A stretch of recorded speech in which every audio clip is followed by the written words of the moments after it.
안녕하십니까, 책돌이입니다. 오늘 소개해드릴 책은 비상식적 성공 법칙입니다. 저자는 간다 마사노리, 출판사는 생각지도입니다. 간다 마사노리의 책은 현재 대부분 절판이 되었고 비싸게는 50만원까지도 거래된다고 합니다. 이번에 출간된 비상식적인 성공 법칙은 기존 책의 개정판입니다. 이 책은 마케팅 책이라기보다는 자기 개발서에 더 가까운데요. 부제목은 부의 추월 차선에 올라타는 가장 강력한 8가지 습관입니다. 즉, 어떻게 돈을 벌 수 있는가에 대한 자기 개발서라고 할 수 있습니다. 책의 목차는 다음과 같이 구성되어 있습니다.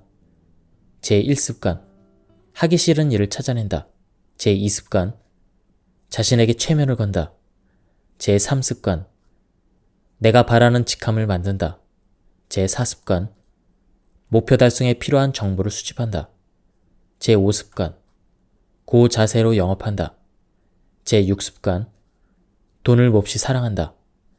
제7습관, 결단을 내리는 사고 과정을 배운다. 제8습관, 성공에는 빛과 그림자가 있음을 기억한다. 서평은 여기서 마치도록 하고요. 그럼 본격적인 내용 설명으로 들어가 보도록 하겠습니다. 신기하게도 이 책의 독자들 중에는 성공한 이들이 많이 있다. 그 이유를 굳이 찾아본다면 이 책은 성공 법칙을 위한 성공 법칙이 아니기 때문이다. 성공 법칙이라는 것을 접한 후에 그에 대해서 떠들어대거나 그것을 이용해 사람을 모으고 돈을 벌었다는 사람들이 있다. 미안하지만 이 책은 그런 사람들을 그리 좋게 평가하지 않는다. 성공 법칙으로 번 돈은 공돈이나 다름없다. 공돈이 공돈을 부른 것인데 단순히 돈을 벌었으니 성공했다고? 그런 사람들에게 고마워하는 세상은 정상이 아니다. 당신은 세상에 얼마나 가치 있는 것을 주고 있는가? 당신은 다른 사람에게 얼마나 도움이 되고 있는가? 이 질문들에 답하지 못했다면 성공했다고 말할 수 없을지도 모른다. 이어서 저자는 일반적으로 돈의 축이라는 것이 있고 또 마음의 축이라는 것이 있다고 설명하고 있습니다. 현실적으로는 돈의 축과는 별도로 마음의 축이라는 것이 있다. 마음의 축은 풍요롭다. 가난하다라는 척도로 가늠한다. 풍요로운 마음이란 공헌, 사랑, 감사, 검약, 욕심 없는 마음, 배려, 정직, 절도를 지키는 등과 같은 선의 감정을 말한다. 이에 반해서 가난한 마음은 허영, 체면, 질투, 명예욕, 무욕, 분노 등을 말한다. 이를테면 악의 감정이다. 유감스럽게도 대부분의 인간은 태어나면서부터 악의 감정에 떠밀려서 움직이게 된다. 돈에 쪼들리고 마음도 가난하다. 이런 사람들을 보통 사람이라고 부른다. 표에서 1번에 해당되는 사람들이다. 보통 사람은 풍요로워지길 원한다. 열심히 노력해서 떳떳하게 돈을 번다. 그 결과 돈을 벌었으니 마음도 풍요로울 것이라고 생각한다. 하지만 실제로는 그렇지 않다. 부자에도 행복한 부자와 불행한 부자가 있다. 불행한 부자야말로는 굉장히 비참하다. 돈이 많은 건 좋지만 제대로 쓸 줄 모른다. 이들은 자신의 힘으로 돈을 벌었다고 착각하는데 그렇게 하면 엄청난 시련이 찾아온다. 돈과 마음을 한꺼번에 모두 얻기란 여간 어려운 일이 아니다. 앞에서 말한 대로 딜레마에 빠지기 때문이다. 돈을 갖고 싶다라고 생각하지만 돈은 중요하지 않다라는 말에 걸리고 물건이 갖고 싶다라고 생각하지만 사치는 안 된다라는 딜레마다. 이런 딜레마에 빠지면 어느 방향으로 나아가야 할지 갈피를 잡지 못하게 된다. 이쪽에서 저쪽으로 흔들리는 진자 상태가 되고 만다. 진자 상태에서 벗어나 단기간에 재정적으로 풍요로운 성공을 이룰 수 있는 방법이 있다. 우선은 자신이 가진 악의 에너지를 활용해서 단기간에 금전적으로 안정 궤도에 오른다. 그런 후에 마음도 풍요로워지도록 필사적으로 노력한다. 즉, 돈과 마음을 동시에 겨냥하는 것이 아니라 일단 돈에 우선순위를 두고 그런 다음에 필사적으로 마음을 연마하는 것이다. 이 2단계 실천 방법을 잊지 말자. 그렇다면 악의 에너지를 활용한다는 말은 무슨 뜻일까? 악의 감정은 질투, 적개심, 체면, 허영심과 같은 감정이다. 우리는 일반적으로 이러한 부정적인 감정을 마음에 담아서는 안 된다고 배웠고 그렇게 알고 있다. 긍정적인 사고를 절대적으로 믿는 이들이 가장 혐오하는 감정이기도 하다. 그런데 사실 악의 감정은 높은 에너지를 가지고 있다. 악은 선과는 플러스와 마이너스로 극성이 다를 뿐 에너지라는 관점에서 보면 엄청나게 강력한 에너지를 가지고 있다. 인간이 가진 악의 감정은 전쟁을 일으키고 살인을 저지르는 등 말도 안 되는 힘을 가졌다. 선을 몸소 실천한 마더 테레사 수녀나 간디 같은 인물은 찾아보기 어렵지만 범죄와 같은 잘못을 저지르는 사람은 너무나도 많다. 그만큼 보통 사람들에게는 악의 에너지가 충만해 있다. 금전적인 성공에 이르는 여정에서 이런 부정적인 감정이 갖는 에너지를 활용하는 사람들이 많이 있다. 아니다. 지금 한 말은 취소하겠다. 이를 활용하지 않는 사람은 거의 없지 않을까. 성공한 사람들의 이야기를 들어보면 어렸을 때 정말 가난했거나 성적이 좋지 않았다거나 이런 컴플렉스를 갖고 있는 사람들이 많이 있다. 보란듯이 사람들을 깜짝 놀라게 해주고 싶다는 그 야심을 발판 삼아 회사 상장까지 한 사장들도 많이 있다. 악의 감정은 인간의 본성이기 때문에 부정한다 해도 소용없다. 성공하고 싶다면 인정하자. 그리고 그 에너지를 망설이지 말고 활용하자.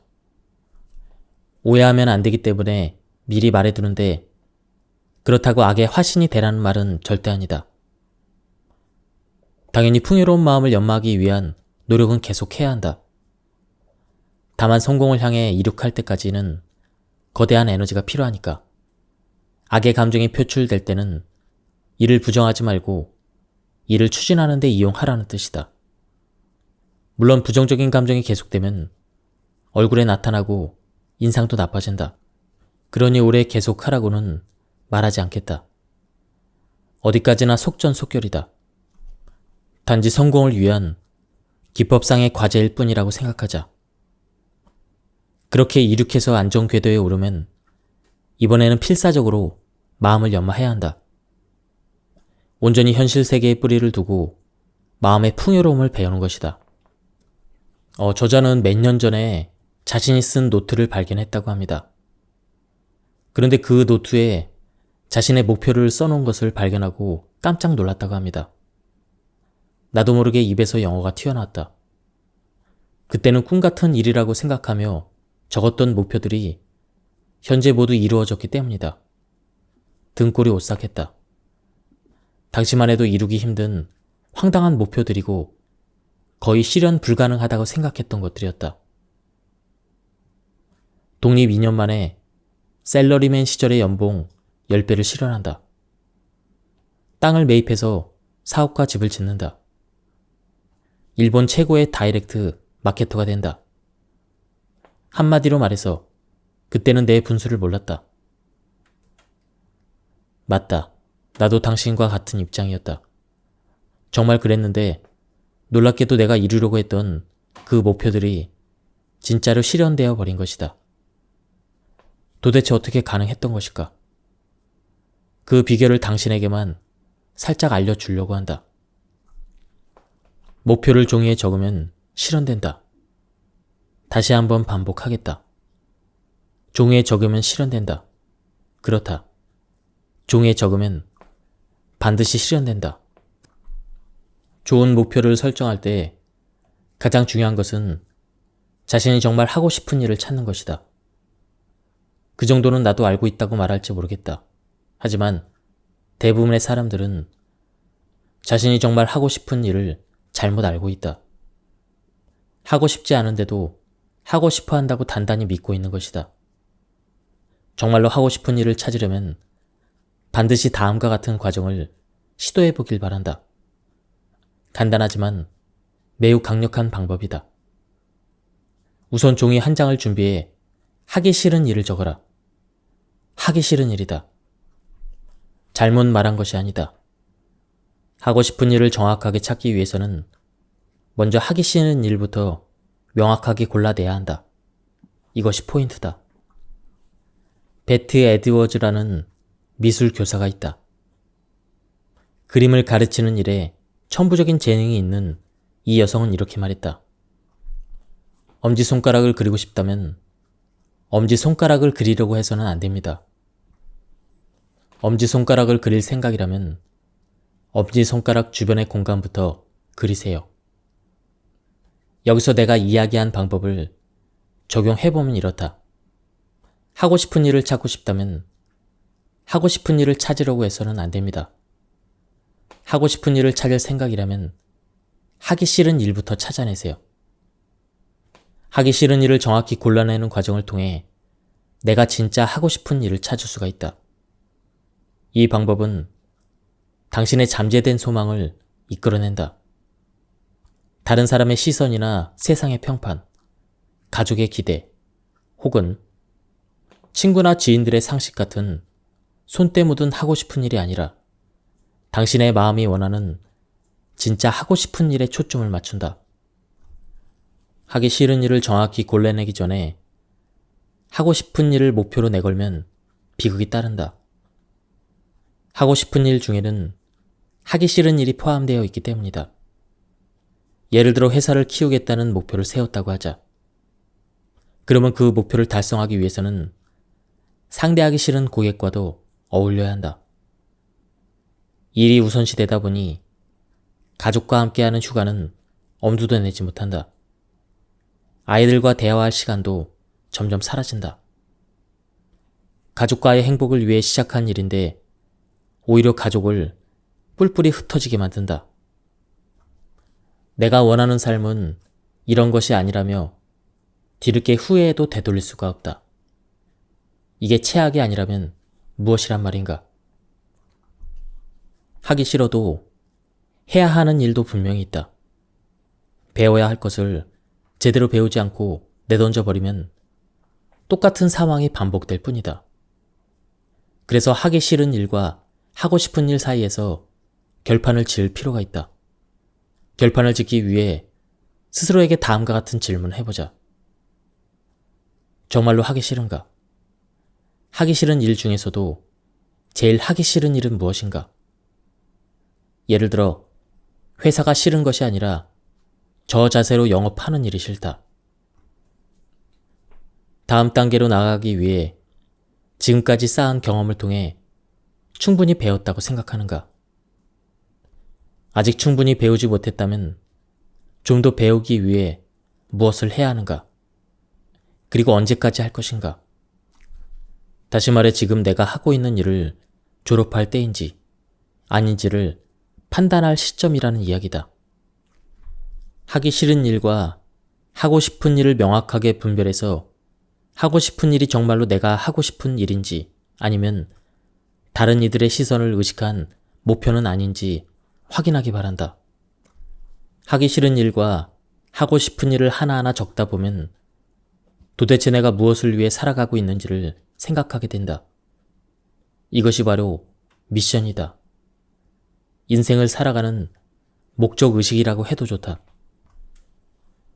아직 미션에 대해서 생각해 본 적이 없다면 스스로에게 다음과 같은 질문을 해보자. 앞으로 6개월밖에 살지 못한다면 나는 무엇을 해야 할 것인가? 남은 6개월 동안 돈을 한 푼도 벌지 못한다고 해도 내가 해야 할 일은 무엇인가? 이 질문에 대한 답을 실행하는 것이 인생을 살아가는 당신의 미션이다. 미션을 찾을 때는 자신의 성장 내력을 돌아보는 것도 좋은 방법이다. 어린 시절의 경험이 현재 나의 미션으로 이어지는 경우가 많기 때문이다.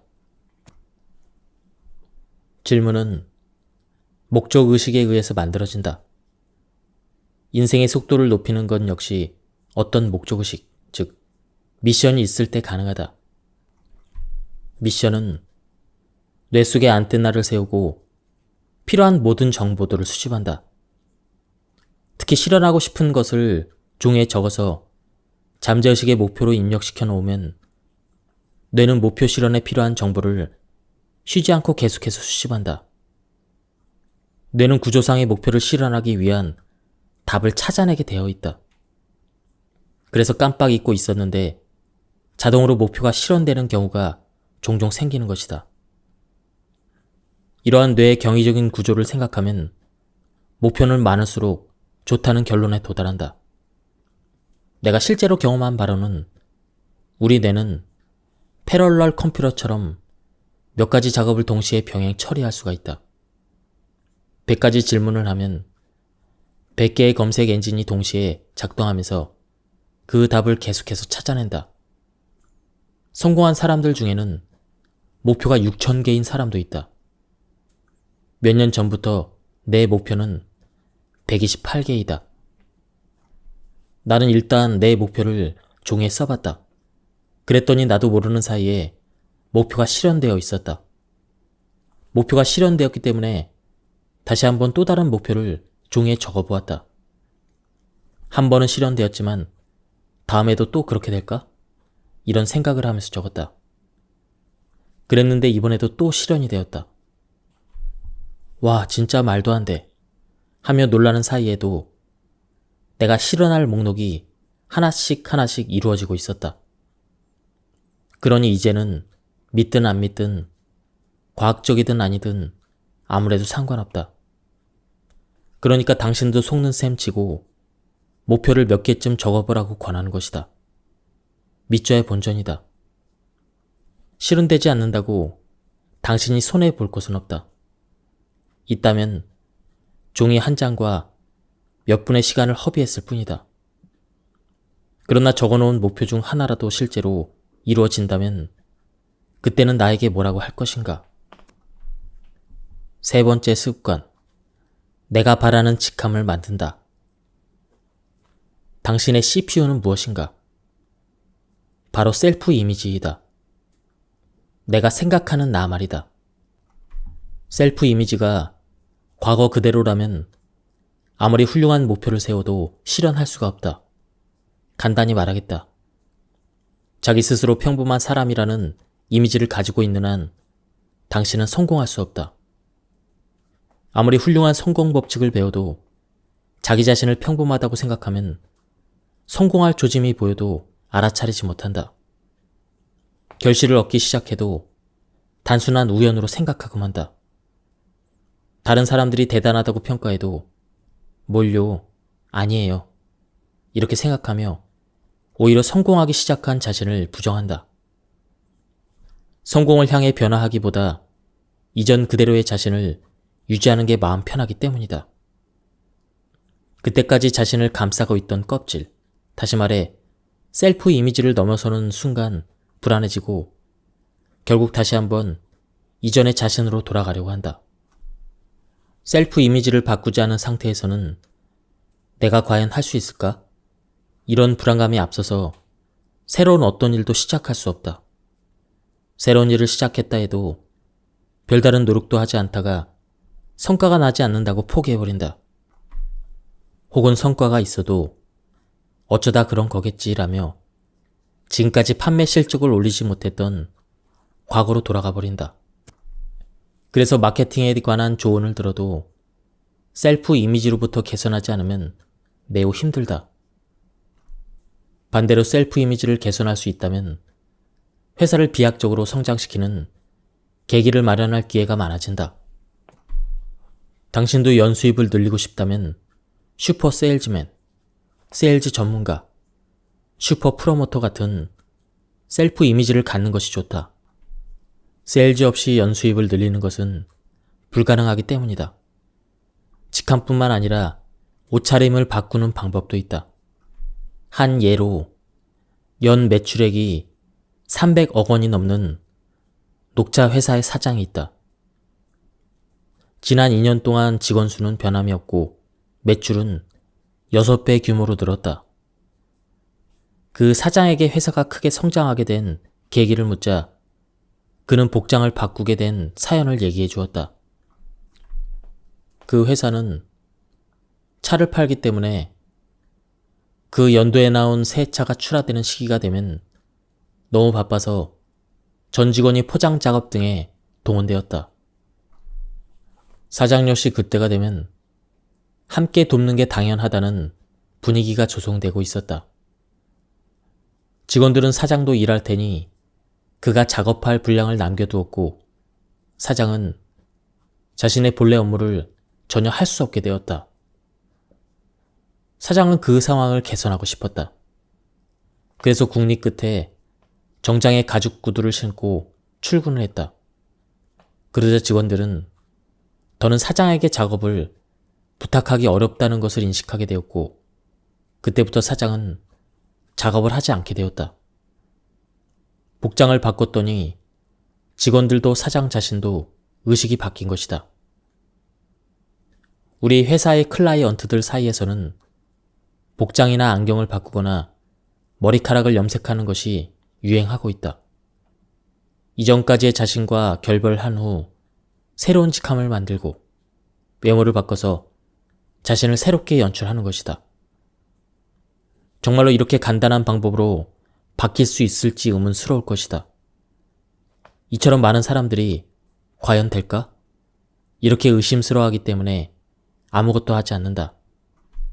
그 결과 실천한 사람만 계속해서 성장하게 되는 것이다. 다음 장으로 넘어가기 전에 당신도 하고 싶은 일을 간단히 해낼 수 있는 슈퍼 셀프 이미지를 만들어 보길 바란다. 종이에 적는 것이 첫걸음이다. 귀찮아하지 말고 반드시 종이에 적어보자. 오디오가 기적을 일으킨다. 앞으로 독립할 창업가들에게 오디오는 다른 매체에서 얻을 수 없는 풍부한 지식을 제공한다. 훌륭한 경영자가 수십 년 동안 쌓아온 경험으로 얻은 지혜를 불과 한두 시간이면 배울 수가 있다. 성공 사례뿐만 아니라 실패한 경험에서도 배울 것이 많다. 더군다나 육성으로 들을 수 있기 때문에 책으로는 다 전달하지 못하는 미묘한 뉘앙스도 파악할 수가 있다. 이런 여러 가지 장점을 생각하면 오디오를 듣는 습관이 없는 사람은 심각한 핸디캡을 가진 것이나 마찬가지다. 오디오를 들으면서 얻는 효과는 단순히 지식이 느는 것만이 아니다.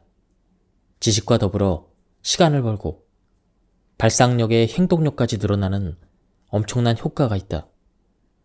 시간을 번다는 말은 무슨 뜻일까? 오디오를 듣는 습관을 들이면 1년에 12개월이 14개월로 늘어난다. 이를테면 오디오를 듣기 위해 이어폰을 귀에 꽂고 출퇴근하는 시간이 매일 2시간이라고 가정하자. 일주일이면 10시간을 공부하는 것이다. 한 달이면 40시간, 1년으로 계산하면 무려 480시간이 된다. 480시간은 하루에 8시간씩 60일, 즉 2개월 동안 꼬박 공부한다는 뜻이다. 지하철이나 버스가 움직이는 공부방이 되는 셈이다. 오디오를 듣는 습관을 들이면 출퇴근 시간이 힘들지 않고 오히려 지극히 생산적인 시간이 된다. 왜 오디오를 듣다 보면 아이디어가 떠오르는 것일까? 오디오를 들음으로써 마음속에서 돌아다니고 있던 부정적인 사고를 불러일으키는 오디오를 지워버릴 수 있기 때문이다. 부정적인 사고를 불러일으키는 오디오란 멍하니 있을 때 마음속에서 반복되는 혼잣말을 뜻한다.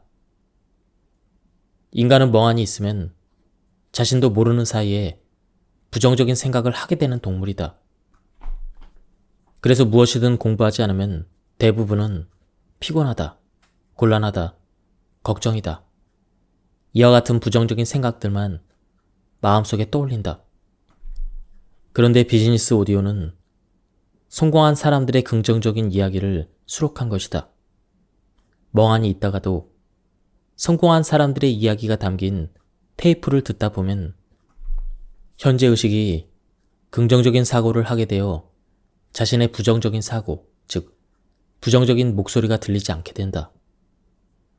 요컨대 부정적인 사고를 긍정적인 사고로 교정하는 효과가 있는 것이다.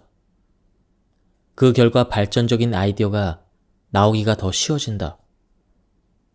더 나아가 오디오를 듣는 습관은 행동력 상승으로 이어진다. 지식에는 단지 알고 있는 단계와 행동으로 이어지는 단계가 있다. 예를 들어 테니스를 잘 치고 싶다는 생각을 했다고 가정해보자. 한번 배워서는 제대로 몸을 움직일 수가 없다. 적절한 몸동작을 무의식적으로까지 할 수 있기까지는 계속 반복해서 연습할 필요가 있다. 경영도 마찬가지다. 책 한 번 읽고 이야기 한 번 듣는 것만으로는 행동할 수 있는 지식이 되지 못한다. 몇 번이고 반복해서 읽거나 듣는 과정이 필요하다. 그제야 그 지식은 피가 되고 살이 되어 필요할 때 무의식적으로 적절한 행동을 할 수 있게 된다. 내 경우에는 책은 한 번 읽는 것만으로 만족했다. 그러나 오디오는 틈만 날 때마다 반복해서 듣는 일이 많았고 나도 모르는 사이에 힘이 있는 지식으로 쌓이게 되었다. 집중해서 제대로 듣지 못했다고 걱정할 필요도 없다. 오히려 멍하게 있을 때 뇌파가 알팔파 상태가 되기 때문에 잠재의식 속으로 지식이 곧바로 들어가게 된다. 잠재의식에 지식이 들어가면 그것은 행동을 변화시킨다. 머릿속의 정보를 효율적으로 컨트롤하라. 사실 회의 중에 아이디어가 떠오르지 않는 것은 뇌 구조상 지극히 당연한 일이다. 회의가 진행되는 동안 뇌는 정보를 다운로드 받느라 굉장히 바쁘다. 그런 다음 시간적인 여유를 두지 않으면 뇌 속의 회로에 접촉하기란 불가능하다. 회로가 접속되기까지는 적어도 20분 정도 걸리기 때문에 열심히 생각해보지만 답이 나오지 않아 단념하게 되는 것이다. 그러다 나중에 집에 가서 샤워하는 도중에 갑자기 아이디어가 떠오르는 경험. 이것은 누구나 해보았을 것이다. 이런 뇌의 구조를 감안하면 지적 작업을 효율적으로 하기 위해서는 새로운 정보를 다운로드 받은 후 반드시 휴식을 취해야 한다. 그 주제에서 벗어나 긴장을 좀 풀고 잠시 쉬게 되면 자연스럽게 아이디어가 떠오른다. 그러면 회의가 빨리 끝날 뿐 아니라 아이디어의 질 또한 차원이 다르게 훌륭해진다. 제5습관. 고자세로 영업한다. 영업의 원칙은 마케팅으로 고객을 확보한 다음 세일즈로 고객을 잘라내는 것이다. 나는 이것을 영업의 달인이 되기 위한 악녀의 법칙이라고 부른다. 악녀는 먼저 상대에게 마음이 있는 것처럼 행동한다. 남자는 저 여자가 나를 좋아한다고 생각해서 접근하게 된다. 그러면 악녀는 속박받고 싶지 않다면서 냉정하게 대하고 남자는 한층 더 사랑이 타오른다. 고객도 마찬가지다. 우선은 매력적인 제안으로 고객의 관심을 이끈다. 그러나 관심을 끈 다음에도 부추기기만 하면 모두 도망가 버리고 만다. 그래서 세일즈맨은 상품을 구매할 가능성이 높은 고객을 파악해야 한다. 이를 위해 저는 손님이 사지 않아도 상관없습니다. 이런 뉘앙스를 넌저시 풍겨야 한다. 고객이 사겠다고 손을 들게 하기 위해서는 어떻게 해야 할까? 생각해 보면 알 수 있다. 고객이 손을 들 때는 대부분의 경우 어느 정도는 문서가 결정적인 역할을 한다. 고객은 광고, 전단지, DM 등의 광고를 접해야 전화번호나 홈페이지 주소를 찾아보게 되고 고객 스스로 그 회사에 연락하게 된다. 따라서 고객의 구매 욕구를 자극하는 이러한 광고에 대한 지식이 있으면 아주 순조롭게 창업할 수 있게 된다. 건설업체 사장인 히라 사장은 다음과 같은 광고 전단지를 뿌렸다. 아직 집을 사지 마세요. 이 광고는 상품을 구매하라는 광고가 아닙니다. 집을 살 때 상품 선택의 기준으로 참고하십시오. 자녀 양육 세대를 위한 풀 옵션 주택. 같은 가격대 주택을 홍보하는 기존의 전형적인 전단지로는 10만 장의 10건 정도밖에 고객의 반응을 얻지 못했다. 그러나 그의 전단지는 10만 장의 평균 100에서 120명의 고객을 모으게 되었다. 어떻게 하면 히라 사장처럼 종이 한 장으로 고객이 줄을 서게 하는 건축업체를 만들 수 있을까? 열쇠는 고객의 감정에 있다. 고객이 사고 싶어하는 감정을 어떻게 하면 불러일으킬 수 있는지 심리학을 공부해보면 알 수가 있다. 앞에 광고 전단지에서 아직 집을 사지 마세요라고 한 표현을 보자. 평소 집을 사려고 생각한 사람이라면 집을 사지 말라는 그 전단지를 관심 있게 볼 것이다. 따라서 집을 사지 말라는 표현은 그러한 고객의 심리를 정확히 이해하고 쓴 것이라고 할 수가 있다. 저자는 책을 읽었는데요. 그 책에는 고확률 세일즈라는 개념이 나옵니다. 세일즈의 목적은 상대방을 설득하는 것이 아니다. 상대방이 구매할 확률이 높은지 아닌지를 판단하는 것이다. 따라서 세일즈맨은 구매할 확률이 높은 고객에게만 시간을 할애하고 구매할 확률이 낮은 고객은 지체하지 말고 거절해야 한다. 나는 이 책을 읽고 이제까지 알고 있던 세일즈에 관한 상식이 완전히 잘못되었다는 것을 뼈저리게 느꼈다. 세일즈를 성사시키기 위해 고객을 열심히 설득해서 예스라는 대답을 받아내야 한다고 생각하고 있었다. 그러나 그게 아니었다. 오히려 반대로 거절해야 하는 것이다.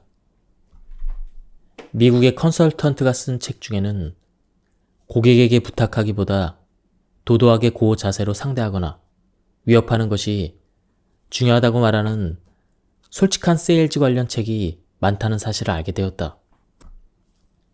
마음이 내키지 않을 때 구매 권유를 받으면 가능한 한 빨리 세일즈맨을 쫓아버리고 싶어진다. 설득당하면 당할수록 뒤에 뭔가가 있을 것이다 라고 생각하며 구매에 대해서 저항하게 된다. 세일즈맨 역시 마찬가지다. 세일즈맨의 입장에서도 원하지도 않는 고객을 열심히 설득했다가 결국 거절당하게 되면 에너지 손실만 클 뿐이다. 거절당할 때마다 자신이 부정당하는 듯한 기분이 들어 자기 혐오에 빠질 수도 있다. 그런데 조금만 생각해보면 알 수 있듯 노라고 말하는 고객을 설득하기보다는 설득할 필요가 없는 고객과 계약을 성사시키는 편이 훨씬 더 효율적이다. 결국 상담의 포인트는 딱 하나이다. 설득할 필요가 있는 고객인지 아닌지를 판단하는 것뿐이다. 그래서 이 제품을 취급할 의사가 있습니까? 라고 질문했던 것이다. 그 대답이 예스라면 설득할 필요가 없으므로 상담을 계속 진행하면 되고 노라고 하면 시간이 걸리기 때문에 상담을 끝내고 돌아오면 된다. 아주 간단하다. 6번째 습관, 돈을 몹시 사랑한다. 당신이 창업가로서 돈을 벌고자 한다면 돈에 대한 죄악감을 가져서는 안 된다. 예를 들어 음악가가 좋은 곡을 연주하면서 죄악감을 느낀다면 제대로 연주할 수 있겠는가? 목수가 좋은 집을 지으면서 죄악감을 느낀다면 잘 지을 수 있겠는가? 창업가는 돈을 버는 프로이기 때문에 돈에 대한 죄악감을 가지고서는 이익을 낼 수 없다. 그러니 돈에 대한 죄악감을 지금 당장 날려버려야 한다. 방법은 간단하다. 앞에서도 이야기했듯 돈 자체를 좋아하면 된다. 지폐를 보면 그 색깔에 감동하자. 향기를 맡고 질감을 즐기자. 아, 돈이라는 것은 얼마나 거룩한 것인가. 이렇게 외치며 지폐를 사랑하자. 벽에 막혀 앞으로 나아가지 못하는 상태는 미래로 이어지는 과정이 보이지 않을 때 일어난다. 따라서 미래로부터 역산해 현재 행동을 결정하면 벽에 막히는 상황을 제거할 수 있다. 이러한 연습을 하다 보면 행동력이 따르는 시나리오를 짤 수 있게 된다. 행동은 머리에 그려진 이미지에서 나오기 때문이다. 반대로 말하면 머릿속에 이미지가 없는 것은 실행으로 옮길 수가 없다. 중요한 것은 연습으로 얻어진 어떤 작은 단계라도 좋으니 첫걸음을 내딛는 행동이다. 첫걸음을 떼면 그 반동으로 두 번째 걸음은 쉬워진다. 그리고 세 번째 걸음은 훨씬 더 쉽다. 이와 같이 시나리오를 짜는 것을 습관화하면 목표를 달성하기 위한 길은 하나라는 사실을 깨닫게 될 것이다. 당신이 성공에 이르기 위한 길은 무한히 활짝 열려있다. 나는 몰랐다. 이런 기초적이고도 당연한 것을 모를 정도로 무지했다. 다행스럽게도 나는 성공한 사람들을 인터뷰하면서 상세한 이야기를 들을 기회가 많았다. 선배들의 지혜 덕분에 아직까지는 그림자가 분출되는 것을 미연에 방지했다고 생각한다. 다만 내가 성공을 향해 달려왔던 그 과정에는 반성할 점들이 많이 있었다. 그 중에서도 특히 중요하다고 생각된 것은 바로 세 가지이다. 첫째, 완벽을 지향하지 말 것. 세상에 완벽한 것은 없다. 그러니 완벽을 지향하려고 애쓰지 말라. 불완전함과 애매함도 허용해야 한다.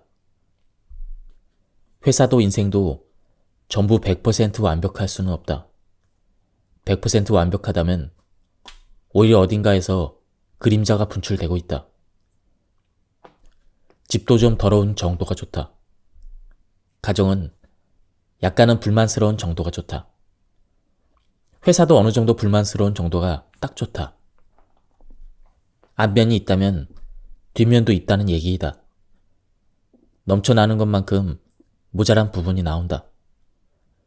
그러므로 땡땡거리며 신경질 부리지 말고 마음을 편하게 하는 것이 좋다. 둘째, 당연한 이야기지만 가족을 소중히 할 것.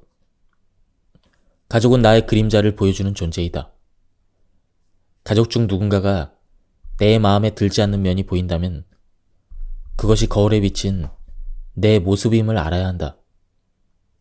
가족이 함께 사는 것은 서로가 서로에게 배울 것이 있기 때문이다. 상대방의 싫은 면을 볼 때마다 나는 무엇을 배워야 하는지를 생각해야 한다. 그것을 배우지 못하면 똑같은 일이 반복해서 일어나게 된다. 세 번째, 번 돈을 유용하게 사용할 것. 돈을 벌면 벌수록 그 돈을 어떻게 사회로 환원할 것인가에 대해서 진지하게 생각해야 한다. 외국의 자산가들은 수입의 10%는 반드시 기부하는 습관이 있다. 자선사업에 돈을 되돌리는 일은 그림자가 전해지는 것을 조절하는 역할을 한다. 이른바 기부를 통해서 재물을 정화하는 것이다. 그런데 기부를 해야 한다고 말하기는 쉽지만 실행하기는 어렵다. 우선 제대로 기부할 수 있는 단체를 찾는 것이 매우 힘들다. 또 기부금이 사적인 욕심을 채우는 그러한 사람들의 호주머니로 들어간다면 나는 차라리 스스로 에너지를 철저히 연소시키는 편이 낫다고 생각한다. 쉽게 말하면 자신이 가장 잘할 수 있는 분야에 개인 재산을 투입해서 어떻게 하면 사회에 공헌할 수 있는지 진지하게 생각하고 실행하라는 뜻이다. 마지막으로 내가 셀러리맨에서 독립한 지 2년 만에 10배가 넘는 연수입을 벌면서 배운 것이 있다.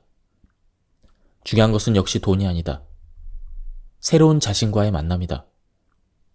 돈이 있건 돈이 없건 행복과는 관계가 없다.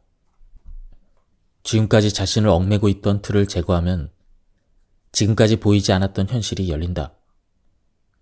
이것이 바로 행복이야. 이렇게 하면서 열리는 것이다. 이런 당연한 사실을 깨닫기 위해 나는 상당히 먼 길을 돌아왔다. 당신도 틀림없이 먼 길을 돌아가리라 생각한다. 그래서 나는 이것을 알려주고 싶다. 그것은 바로 자기 자신을 믿으라는 것이다. 예, 지금까지 이 책에 대한 리뷰를 모두 마쳤습니다. 이 책은 책 내용이 굉장히 좋은데다가 절판이 됐었기 때문에 굉장히 비싼 값에 팔렸다고 합니다. 30만원에서 50만원에 거래가 됐었다고 하는데요. 이번에 새롭게 출간이 돼서 쉽게 구할 수 있게 되었습니다. 쉽게 구할 수 있을 때 한번 구해서 집에 수장시켜 놓는 것도 괜찮을 것 같습니다. 예, 여기서 리뷰를 마치도록 하겠습니다. 감사합니다.